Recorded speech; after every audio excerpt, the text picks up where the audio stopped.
अगर आपने भी सरकारी जमीन पर कब्जा कर रखा है तो क्या कब्जा आसानी से खत्म हो जाएगा? यानी कि सरकारी जमीन पर कब्जा खत्म, वर्तमान कानून और तत्काल बेदखली।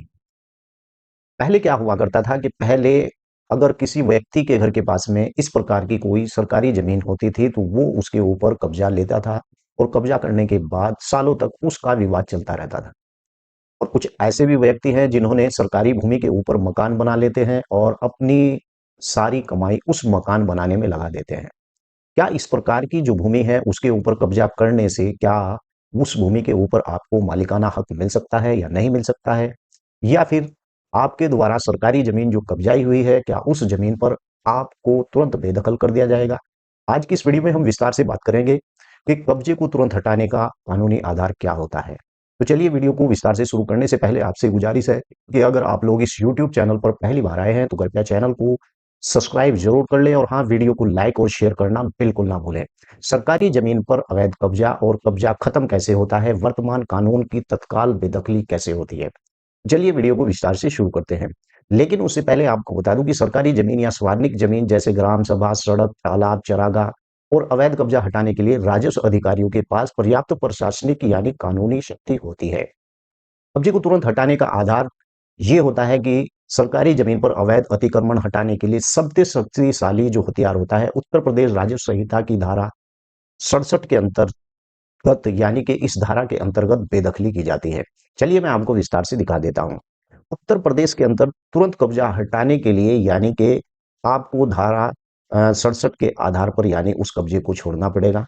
लेकिन उससे पहले आपको बता दूं कि अगर आपके द्वारा भी इसी प्रकार की कोई भूमि है, ग्राम पंचायत की भूमि है और उसे आपके द्वारा कब्जाई हुई है तो यूपी रेवेन्यू कोड 2006 के अंतर्गत उसमें एक धारा है, धारा 67 के और धारा 128 के अधीन आपको वहां से तुरंत बेदखल किया जा सकता है।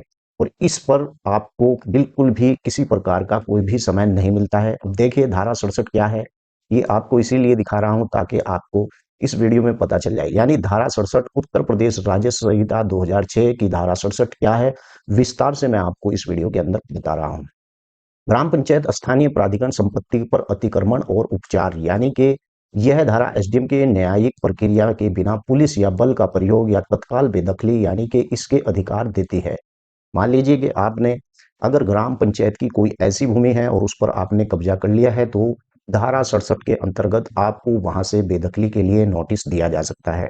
ऐसे ही राजस्व संहिता की धारा 128 और ग्राम सभा की संपत्ति की रक्षा करना यानी कि ये धारा भी इसी के अंतर्गत आती है। ग्राम पंचायत अधिकारी को यह सुनिश्चित करना होता है कि सार्वजनिक संपत्ति का पर कोई कब्जा न हो।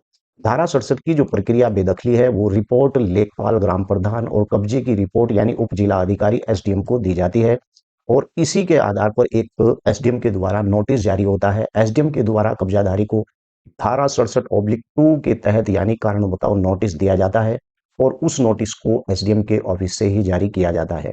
इसकी समय सीमा क्या होती है? पहले जो समय सीमा होती थी, अगर मान लीजिए कि आपने ग्राम पंचायत की ऐसी कोई भूमि है जिस पर कब्जा कर लिया तो उस पर आपको नोटिस देने में ही काफी समय लग जाता था। लेकिन अब इस नियम को मजबूत किया गया है और इसमें आपको कब्जाधारी को अपना पक्ष रखने के लिए, कब्जा हटाने के लिए एक छोटी सी समय सीमा दी जाती है, बहुत ही छोटी समय सीमा, जैसे कि 15 दिन का समय दे दिया जाता है। लेकिन पहले इसे 1 महीना या 30 दिन का समय दिया जाता है। लेकिन अब इस नियम में बहुत बड़ा बदलाव किया गया है। धारा 67 के अधीन अब मात्र 15 दिन का समय मिलता है और यदि इन 15 दिनों के अंदर कब्जाधारी कब्जा नहीं हटाता है तो उसका पक्ष अस्वीकार होता है। तो एसडीएम कब्जाधारी को बेदखल करने में एक उस पर जुर्माना फाइल करता है और लगाने के बाद जुर्माना आदेश पारित करता है। इस आदेश को पुलिस की मदद से तत्काल यानी कि लागू किया जाता है। यानी कि पहले क्या होता था कि इस प्रकार का अगर किसी व्यक्ति के पास कब्जा होता था तो उसे बहुत ज्यादा समय लग जाता। लेकिन इस वीडियो के अंदर जो मैं आपको बात बता रहा हूं कि अब अगर आपके द्वारा कब्जा किया गया है तो उस पर तुरंत ही कार्रवाई होगी। ऐसा नहीं है कि मामले को टाल दिया जाता है। कब्जा तुरंत हटाने का एक नया तरीका यानी उत्तर प्रदेश जैसे राज्यों में इस काम के लिए anti land mafia task force भी बनाई गई है और उसका गठन इसीलिए किया गया है जो नया नियम न होकर यानी मौजूदा कानून में लागू करने का एक सशक्त यानी प्रशासनिक ढांचा भी है। और इसी प्रकार से सुप्रीम कोर्ट के द्वारा भी यही कहा गया था कि अगर सार्वजनिक भूमि के ऊपर किसी व्यक्ति के द्वारा, चाहे वो सड़क की भूमि हो, चाहे वो तालाब की भूमि हो या सार्वजनिक उपयोग की भूमि हो, अगर उस भूमि के ऊपर कोई व्यक्ति कब्जा करता है तो सबसे पहले जानकारी वहां के लेखपाल और अधिकारियों से होगी कि इस प्रकार की जो भूमि है उसे कब्जाते समय आपने क्या कार्रवाई की। Anti land mafia task force आखिर क्या है, इसके बारे में मैं आपको बता देता हूं। अनेक राज्यों के अंदर इस प्रकार के गठन किए गए हैं जो कि ग्राम पंचायतों की जमीन के ऊपर यानी कब्जे को रोकते हैं। एंटी भू माफिया टास्क फोर्स यानी भू माफिया बड़े अतिक्रमणकारियों की पहचान करना और उन्हें भू माफिया पोर्टल पर दर्ज करना। यह सुनिश्चित करता है कि अधिकारी केवल कागजी कार्रवाई न करें बल्कि सूचीबद्ध कब्जादारियों पर कठोर कार्रवाई करें, जैसे गैंगस्टर और एक्ट लागू जैसे नियम। यानी कि भूमि माफिया पोर्टल नागरिकों को सीधे सरकार की जमीन पर कब्जा करने की शिकायत दर्ज करने की प्राथमिकता देता है और यही प्रक्रिया पारदर्शी कहलाती है और अधिकारी इसमें यानी कि जवाबदेह भी होते हैं। अगर आपकी भूमि है, इसी प्रकार की कोई आपकी भूमि है और उस पर कोई भी व्यक्ति कब्जा कर लेता है, तो आप एंटी माफिया यानी टास्क फोर्स पर जाकर ऑनलाइन ऐसे व्यक्ति की शिकायत भी कर सकते हैं जहां पर आपको लगता है कि इस व्यक्ति के द्वारा ग्राम पंचायत की भूमि को कब्जाया जा रहा है। सुप्रीम कोर्ट और हाई कोर्ट ने इस पर कड़ा रुख दिया है कि अगर भाई ग्राम पंचायत की भूमि के ऊपर आप कब्जा करते हैं तो सुप्रीम कोर्ट और हाई कोर्ट क्या कहता है, मैं आपको बता दूं कि सर्वोच्च न्यायालय के द्वारा यानी कि ये स्पष्ट किया गया है कि अधिकारियों को सार्वजनिक संपत्ति रक्षा के लिए अपनी शक्तियों का प्रयोग बिना किसी हिचकिचाहट के करना चाहिए और कब्जा हमेशा अवैध यानी कोर्ट के अनुसार सरकारी जमीन पर अवैध कब्जा करना पुराना ही क्यों ना हो, वह कभी भी वैध नहीं हो सकता। ऐसे कब्जाधारियों को यानी कानूनी संरक्षण बिल्कुल भी नहीं मिलेगा। और ऐसे में जो अधिकारियों की जिम्मेवारी होती है, न्यायिक यानी कि न्यायपालिका और अधिकारियों को का जो दबाव बनाया है वो अवैध निर्माण हटाने के लिए यानी पुलिस बल का प्रयोग करे या फिर उन अधिकारियों पर भी कार्रवाई हो जो कब्जा हटाने में लापरवाही करते हैं। कहने का मतलब यही है कि इस वीडियो में मैं आपको स्पष्ट बता दूं और इसमें आपको ये बात बता दूं कि कब और क्यों तुरंत हटेगा कब्जा। यानी सरकारी जमीन पर कब्जा तुरंत इसलिए हटाना पड़ता है क्योंकि इसके लिए सिविल कोर्ट यानी सिविल कोर्ट में जाने की आवश्यकता नहीं होती है।